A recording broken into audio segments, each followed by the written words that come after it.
And so what I did was I started to design haircuts.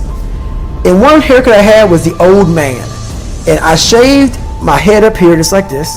I did this. And I would keep the hair on the side like an old man has.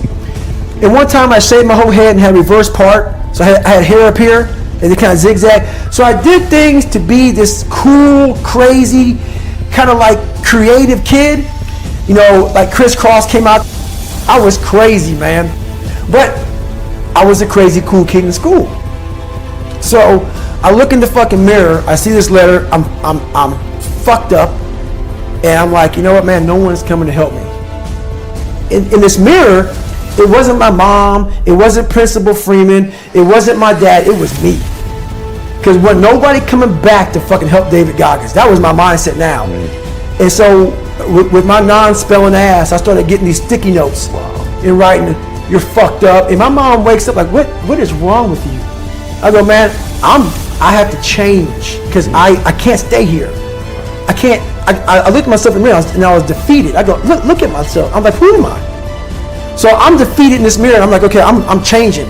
I said, Mom, can we please get a tutor?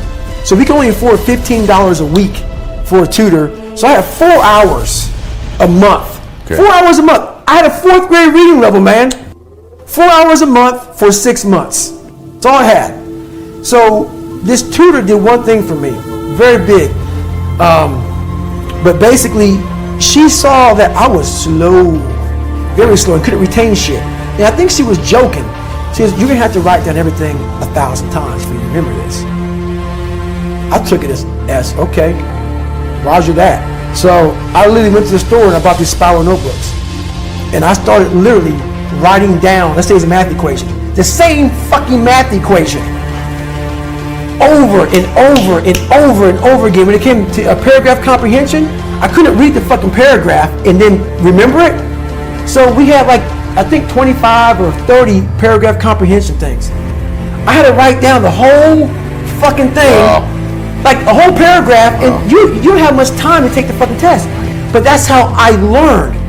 So how I learned the Navy Dive Man, it was like 1,000 pages, Navy Dive Man. I got it a year in advance and wrote the book out probably 14 times. Like the Boyle's Law, Charles Law, Gay-Lussac's Law, Dalton's Law, all these laws, but over and over, the whole manual. So it's not like, so now I've done it so many times I can go back in my mind and say, okay, page 71 was Boyle's Law. And I'm looking at it right now, and I remember writing it down so many times that it takes me and say, okay, I got it. And I can write it down almost verbatim so that's how I learned even to today. But the work ethic, people think I became this guy from running. No, I became this guy from fucking studying. I had to study for hours. What might take you an hour to learn, take me 2 days.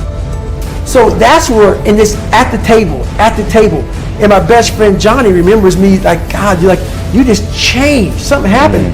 I got obsessed. I gotta figure this out, man. I'm not going anywhere. I'm starting to lie. So when you have a messed up foundation, I started lying about everything. I wanted people to like me. I wanted to be accepted in some society of life, some social society. And I was like, man, this isn't the right way. I messed up here, I messed up here, I messed up everywhere. And so I realized the worst thing that happened to me is I lost myself. I never had myself. I never found myself. I had no self-esteem. So I knew through working out and through learning, because it took a lot for me to learn also, I started finding self-esteem. Once I found that, that's when doors started opening up. I stopped caring about people, that what they thought, being judged. Wow, if I say this, if I started right now, are you gonna make fun of me? I stopped caring about that. And that's when my life started really changing for me, slowly but surely. I say, my God, like, no, don't look at it like, I didn't care about losing weight. I didn't care about being the fastest person. I wasn't making the Olympics. I wasn't going to pros. I could barely read and write when I was in a junior in high school. I wasn't going anywhere. I saw working out as a way for me to build calluses on my mind.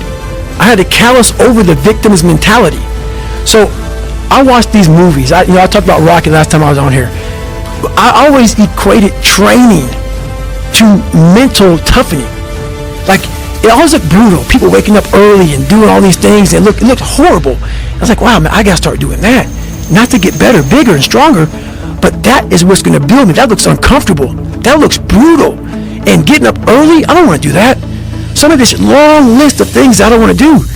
And through that, I found myself. I started, I'm like, you guys aren't doing this shit in high school. You guys aren't getting up at 5 o'clock in the morning, running over here in this golf course. So I started seeing myself very differently than the average human being. I was like, hold on a second. I have something they don't have. And that's when I started to develop these things through working out. It was this great, never-ending work ethic. And through work ethic, I developed self-esteem. It's through discipline, through self-discipline, through repetition, through tons of repetition of the same thing that you don't want to do. And that's the key thing. Through repetition of things you don't want to do, you develop mental, like an armor for your mind. You start to armor your mind, because your mind's like, okay, we suffer every day. That's what we do. We do stuff that sucks every day, and that's how I started coming up. I just started being very uncomfortable, and now it's like just a way of life. Look, dude, I believe that everybody has a gift. Every single human out there listening right now, you have a gift. The thing that you have working against you is you have all these other people now, right? 30 years ago, 20 years ago, we didn't have Instagram. We couldn't watch people and emulate them. We sort of had to learn our own little craft as we went, all right?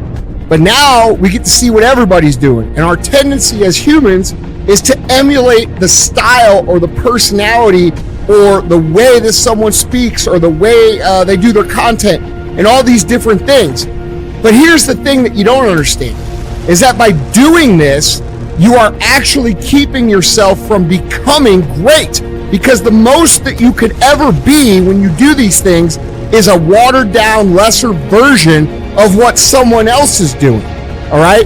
And how do you know that your own style and your own way of doing things that you would develop little by little by little if you would just take little risks, is it going to be greater than all of those things that you watch, okay?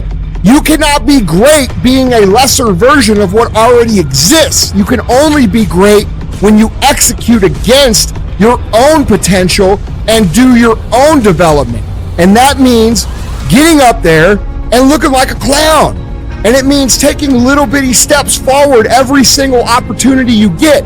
No one comes out and is just great at business or great at athletics or great at science or great at speaking. It doesn't fucking happen, man. The first speech I ever gave, I remember it, dude. There were 6 fucking people there. All right? And I had a piece of paper, and I'm reading the notes, and I was shaking. I was freaking the fuck out. There's 6 people. 6! That's where I started, man. So, this isn't a gift. It only seems like a gift because I worked so hard and so long to develop it.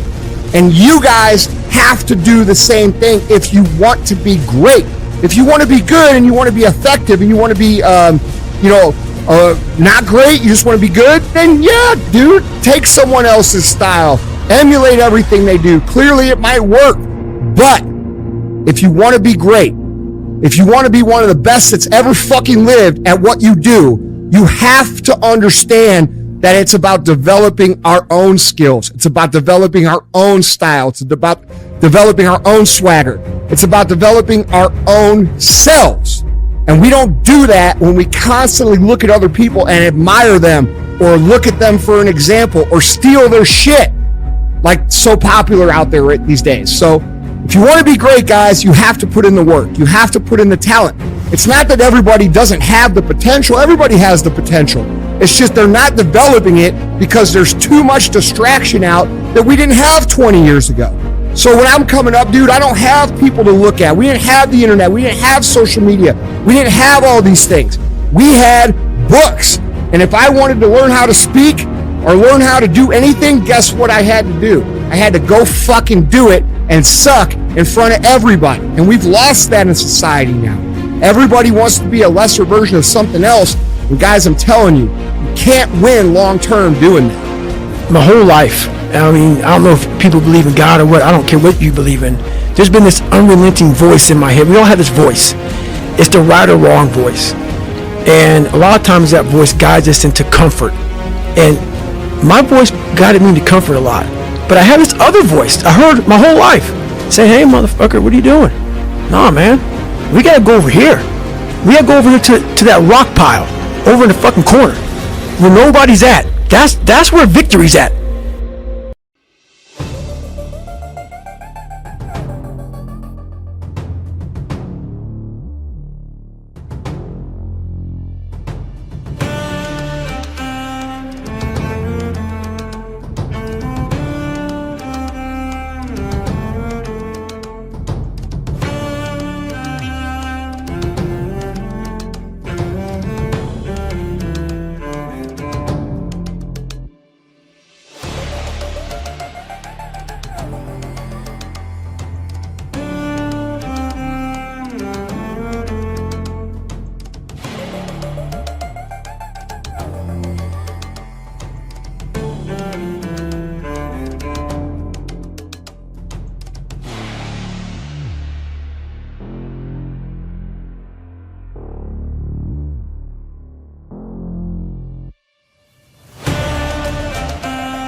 Sau cơn mưa đêm em đã làm gì giờ, khói thuốc lăn lần nhì giờ. Anh chỉ muốn một đêm này không ngày ai humanity. Yeah, yeah, em muốn là cây mà summer. Em đã cần đi nhưng mà 30. Anh không thể giữ em được bên mình. Bao nhiêu ngày gió là người ghen tình, bao nhiêu người mấy mà quên rồi. Vẫn là con má nằm bên tôi, giờ chỉ con má nằm mòn trôi. Yeah, anh chẳng thể giữ được cho em nhiều điều.